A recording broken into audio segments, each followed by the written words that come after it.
జిల్లాల పునర్విభజనలో భాగంగా అన్నమయ్య జిల్లాకు ఆమోదముద్ర పడింది. కేబినెట్ తీర్మానం మేరకు శనివారం రాత్రి రాష్ట్ర ప్రభుత్వం నోటిఫికేషన్ జారీ చేసింది. అధికారికంగా జిల్లా ప్రారంభ ఏర్పాట్లు పూర్తి చేశారు. కొత్త జిల్లాకు కలెక్టర్, ఎస్పీలను నియమించారు. జిల్లా ఏర్పాట్లపై వారం రోజుల పాటు ఉత్సవాలకు ఏర్పాట్లు. ఈ ఏడాది జనవరి 26న ముఖ్యమంత్రి వైఎస్ జగన్మోహన్ రెడ్డి నూతన జిల్లాలకు శ్రీకారం చుడుతున్నట్లు ప్రకటించారు. తదనంతరం తొలుత ప్రాథమికంగా నోటిఫికేషన్ విడుదల చేసిన ప్రభుత్వం నూతన జిల్లాలకు సంబంధించి పూర్తి స్థాయిలో డివిజన్లు, మండలాలను నోటిఫై చేస్తూ ఉత్తర్వులు జారీ చేసింది. ఇప్పటికే అధికార యంత్రాంగం కొత్త జిల్లాల్లో పాలన సజావుగా సాగడానికి అవసరమైన అన్ని చర్యలు చేపట్టారు. కార్యాలయాలు మొదలుకొని సిబ్బంది వరకు విభజన చేసి సిద్ధంగా ఉన్నారు. ఈ నెల 4న ముఖ్యమంత్రి వైఎస్ జగన్మోహన్ రెడ్డి నూతన జిల్లాలకు ప్రారంభోత్సవం చేయబోతున్నారు.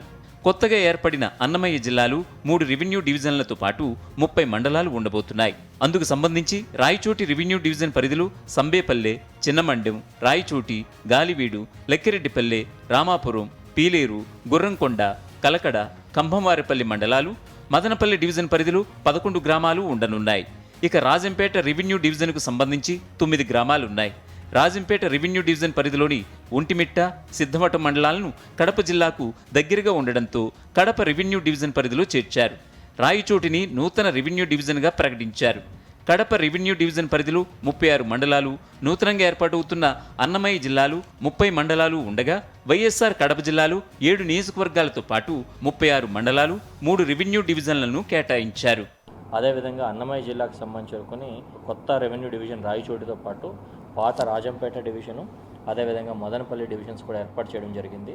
రాజంపేట డివిజన్స్లో 9 మండలాలు, కొత్తగా ఏర్పడిన రాయచోటి డివిజన్స్లో 10 మండలాలు, మదనపల్లి డివిజన్లో 11 మండలాలతో 30 మండలాలతో మనకి అన్నమయ్య జిల్లా ఏర్పాటు చేసుకోవడం జరుగుతుంది. దీనికి సంబంధించుకుని రేపు నిన్న నైటే కొత్త కలెక్టర్గా గిరీషానికి అపాయింట్ చేయడం జరిగింది. అలాగే జాయింట్ కలెక్టర్గా తమీం గారిని ఏర్పాటు చేయడం జరిగింది. అలాగే ఎస్పీగా కూడా హర్షవర్ధన్ రాజు గారిని అపాయింట్ చేయడం జరిగింది.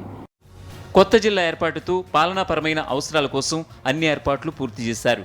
కొత్త కలెక్టరేట్, జిల్లా పోలీస్ కార్యాలయంతో పాటు 95 విభాగాలకు చెందిన కార్యాలయాల తరలింపు పూర్తి చేశారు. ఉద్యోగుల కేటాయింపులు కూడా పూర్తయ్యాయి.